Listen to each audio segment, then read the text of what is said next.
Hello, my name is Mariah Lamore, and welcome to Spectral. Spectral is a show about life, art, and my personal experiences with plausible autism. I'm as yet undiagnosed, but you know what?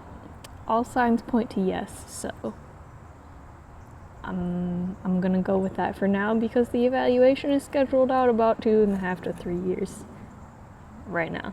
So that's a long time, and I'm not gonna just sit around and pretend like I don't have autism, that I'm not autistic when I'm literally just waiting on other people to tell me what I know, and that's ridiculous. So here we are. Today I'm sitting out in my front yard. The plot of land that my house sits on is kind of shaped like a baseball diamond. It's kind of like, and then it's curved at the front. And so the backyard is like this tiny little shrubbery of a thing, but then the front yard is very wide. So I basically have like 3 front yards, and I am in one of them right now.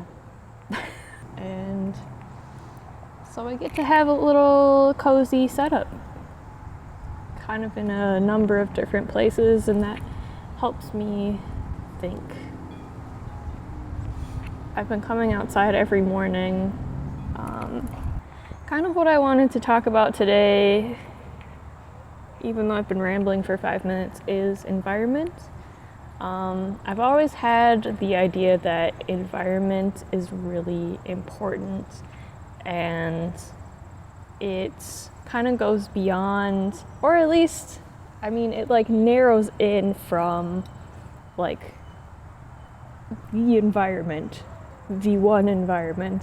Not the one, and the whole earth as an environment, and also just like nature and stuff. Obviously, super, super important. But it is because that is how things live, right? If you have the wrong environment, you're not going to thrive.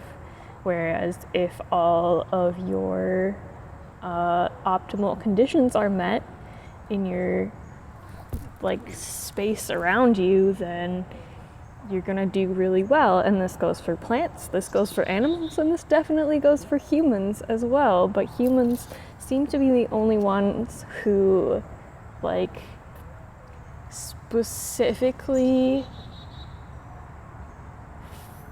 just mess ourselves up for some reason and don't really pay attention to that, and I've never really understood that. And so get your environment straight, okay?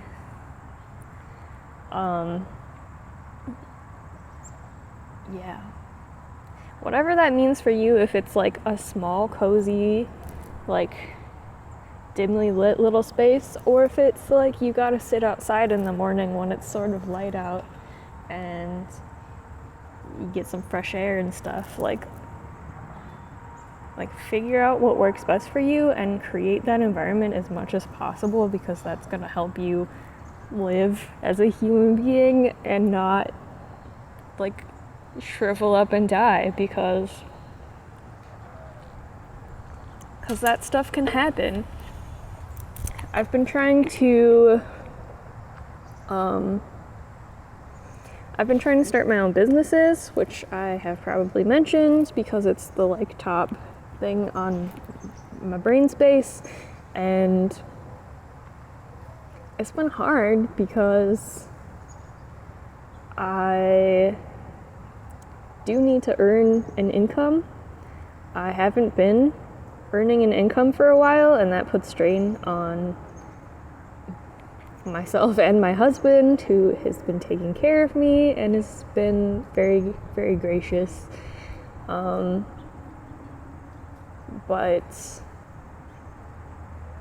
So that's been going. I don't have the perfect spaces to work on that either. We have a lot of problems with our house is just, it can never seem to be clean, and so that puts a lot of like mental stress on us. My husband has ADHD, and I'm autistic, and so we both have executive functioning problems and not a lot of energy because he also has other conditions that make him tired, and he works a full time. There's just like not enough spoons to go around, and so spoons don't get washed, and then we run out of spoons.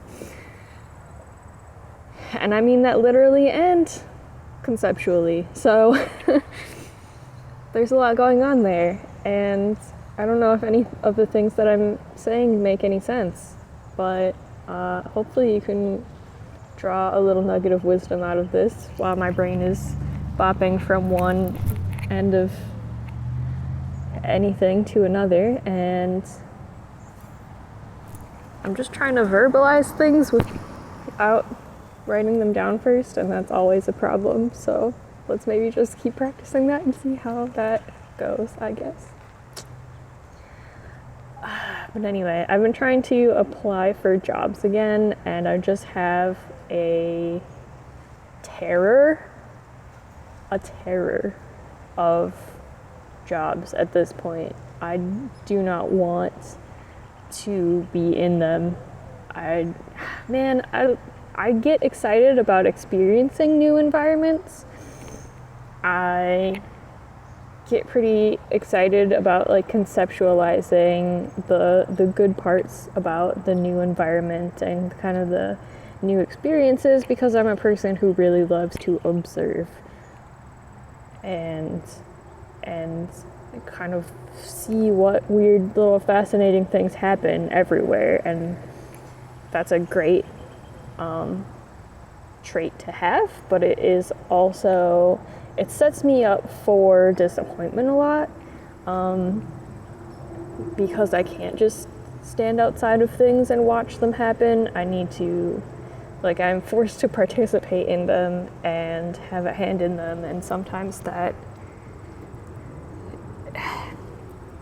a whole nother issue. Sometimes people want to do things wrong or inefficiently, and I can't change them, and it's very frustrating. There's just too much of a neurotypical element, I guess, in a lot of these job situations, and usually the lighting is bad, or there's too many allergens around. I have really bad environmental allergies, which is cool because then I can't enjoy anywhere that I am. Yay! Manic coping mechanism. Anyways, so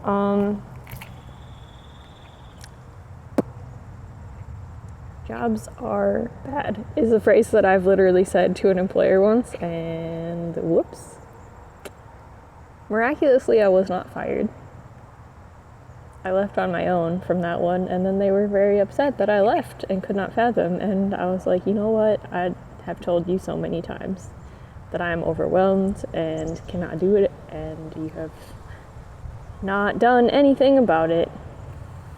So I've tried so many different types of jobs. I've been in an office, I've been in retail, I've been in I worked at a fencing club for a while and was like a counter attendant basically, and I've done like manufacturing, small scale custom production of stuff, and I don't like it. I feel like none of it pays well enough for the amount of mental stress that I am under, and sometimes physical stress in the case of retail, and I just like I don't know how to fix it, and that bothers me.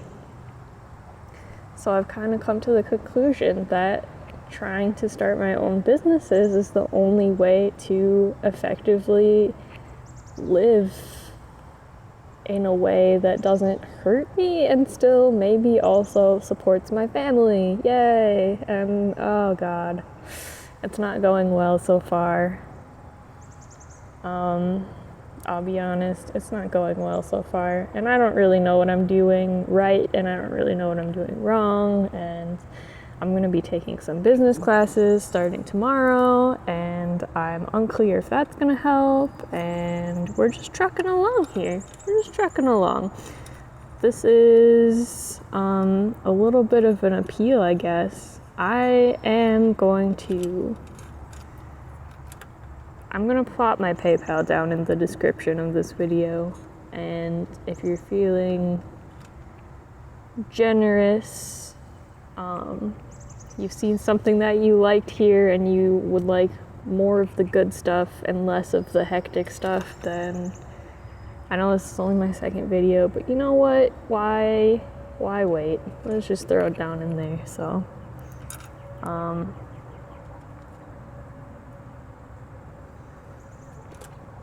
yeah, I am currently doing contract work also, but I don't want to, and I'm tired of it, and I stopped learning things from it, and as soon as I stop learning things, that's also the time when I start to cave on tolerance for a given thing. No, you don't get mine. Go away, bees. I don't know if any of that made sense, but I feel like my video is getting long, so I'm gonna pause there, and I'll see you guys tomorrow on the podcast, as soon as I finish writing my little essay that I've got going on for that one. And it is about the schools that I went to as a kid. It's about my grade schools and how weird they were in comparison to like normal, typical, standard modern American schools. I don't know how you even want to phrase that. Usually the word is traditional, but I also learned that the traditional like school calendar and setup was set up 200 years ago, and there's a lot more human history and learning history than that, so ain't nothing traditional about that. So I don't really know what the definition of traditional is supposed to mean or how far back it matters. Traditional could be 2 years as long as you have done it regularly, so I don't know, man. There's just words mean things, and people just assume that you know, and sometimes you don't know. You gotta look it up, and you gotta do some deep research just to understand what the word traditional means in the context of school. It is a very complex world out there, and that's why putting yourself in the right physical space is so important for your head space, because if your physical space is distracting or actively detrimental to your brain space, then your brain space is fucked. And that's where I'm gonna leave it today. Goodbye, and thank you for watching.